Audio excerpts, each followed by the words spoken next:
तुमच्या हक्काचा आवाज आजचा महाराष्ट्र। भिगवण परिसरात मंगळवारी दुपारी घडलेल्या धक्कादायक प्रकाराने एकच खळबळ उडाली आहे। दुचाकीवरून प्रवास करणाऱ्या 21 वर्षीय तरुणीचे तिच्या आई आणि भावासमोरच अपहरण करण्यात आले।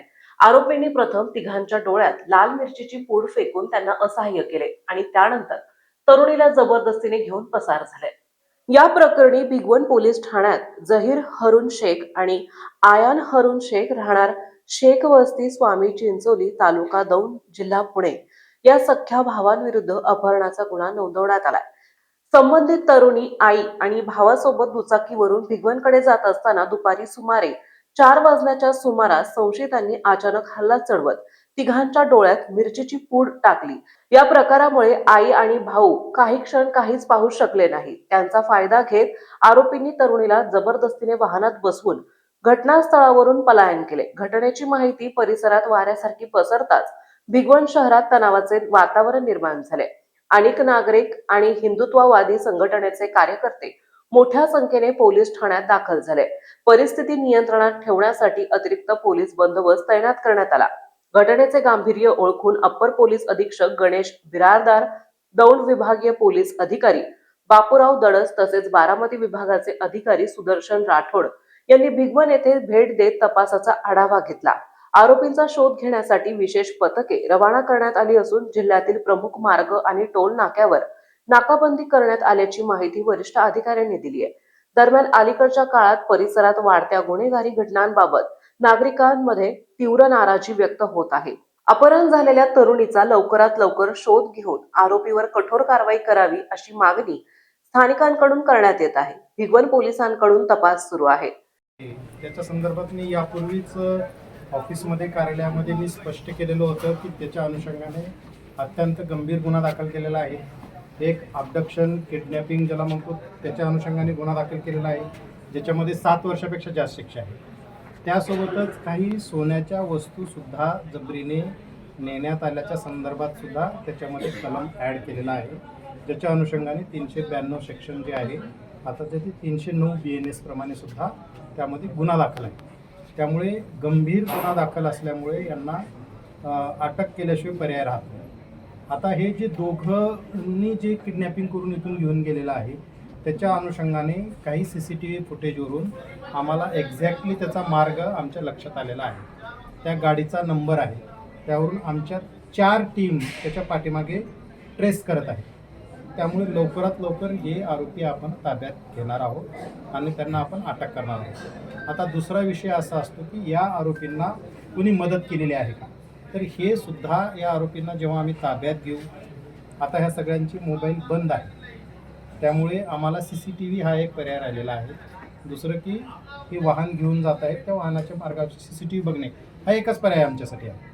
तर त्या पर्यायाने आम्ही त्यांचा आता शोध घेणं चालू आहे। या दरम्यान त्यांना कोणी आर्थिक मदत पुरवली, कोणी राहण्यासाठी जागा दिली, आणखी काही वेगळ्या पद्धतीची मदत केल्याचं जर रेकॉर्डवर आलं तर त्यांनी आरोपीला मदत केली म्हणून सेक्शन 34 जे आहे तेवढंच त्याचा कृत्याचा समावेश होतो, गैरकृत्याचा। तर त्या अनुषंगाने त्यांचंही आरोपी म्हणून याच्यामध्ये वाढ करण्यात येईल आणि त्याच्यामध्ये अटक करण्यात येईल। बेस्ट होप्स आहेत की आम्ही पुढील 24 तासामध्ये या आरोपींना ताब्यात घेऊ, अटक करू। पण तुम्ही युवकांनो कुठलंही गैरकृत्य बेकायदेशीर कृत्य करू नका।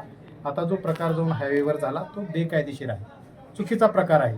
त्यामुळे तुमची जी भूमिका आहे, निवेदन आहे ते तुम्ही लोकशाही मार्गाने आम्हाला देऊ शकता, आमच्या वरिष्ठ कार्यालयाला देऊ शकता, तुम्ही ते मांडणं बोलू शकता तुम्ही। पण तुम्ही स्वतःहून जाऊन हायवे बंद करणे, काहीतरी चुकीचं गैरप्रकार करणे, कुणाचं तरी ऐकून बेकायदेशीर कृत्य करणे, यामुळे आपणाला कायदेशीर कारवाईला फेस केल्या जाऊ शकतं, तुम्हाला त्याला सामोरं जाण्याची वेळ येते।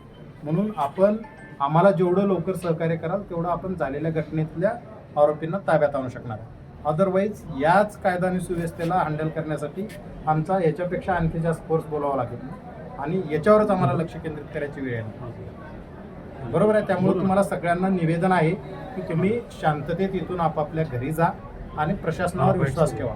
घटना घडल्यानंतर 5 मिनिटांमध्ये रेस्पॉन्स दिलेला आहे, नातेवाईकांना येऊन डेलिगेशनने विचारलेलं आहे आणि मी स्वतः इथं बसून आहे, दुपारी 5 वाजल्यापासून आम्ही इथंच बसून आहोत। त्यामुळे काळजी करू नका, अबडक्शन झालेलं आहे, ज्या पद्धतीनं त्यांनी ते नेलेलं आहे त्याच पद्धतीनं आम्ही आरोपीला तेवढ्याच हार्श पद्धतीनं आम्ही त्याच्यामध्ये उतरू आणि तेवढ्याच हार्श पद्धतीने त्यांच्यावर कडक कायदेशीर कारवाई करू एवढं मी या ठिकाणी आश्वस्त करतो.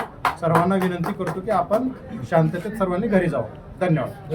दरम्यान एक मुलगी जिचं 22 तारखेला लग्न आहे, आईच्या बरोबर स्वतःचे लहान 2 भाऊ घेऊन भिगवणच्या बाजारपेठेमध्ये लग्नाच्या संबंधामधील काही खरेदी करण्यासाठी गेली असता त्या ठिकाणी तिच्यात शेजारी राहणाऱ्या एका मुलानं तिला घरी जात असताना वाटेत आईच्या तिच्या भावाच्या आणि तिच्या डोळ्यामध्ये मिरचीची पूड टाकली आणि त्यांची चावी काढून फेकून दिली.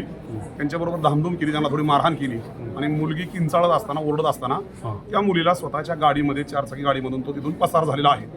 ही घटना अत्यंत निंदनीय आहे आणि या ठिकाणी छत्रपती शिवाजीराजांच्या राज्यामध्ये अशा प्रकारे दिवसा ढवळ्या तरण्या पोरींना जर उचलून काही समाजकंटक घेऊन जात असतील ही गोष्ट अत्यंत निश्चित आहे आणि म्हणून आता या ठिकाणी फार मोठा जनसमुदाय या ठिकाणी जमलेला आहे.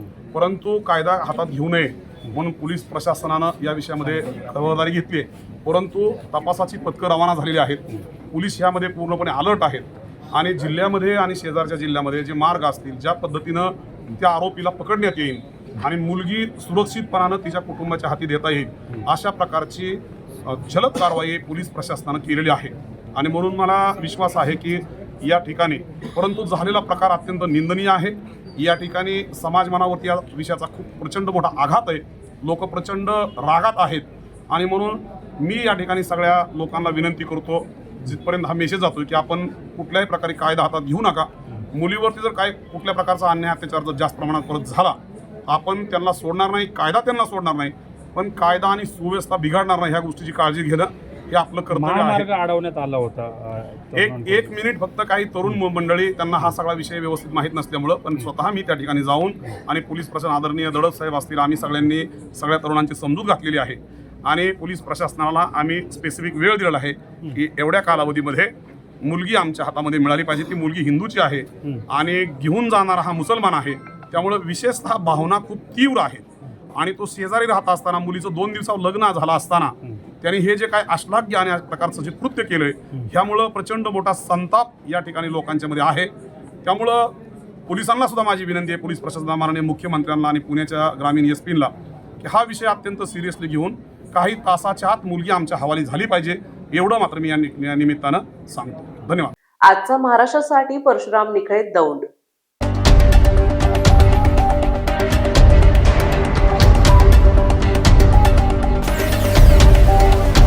तुमच्या हक्काचा आवाज, आजचा महाराष्ट्र.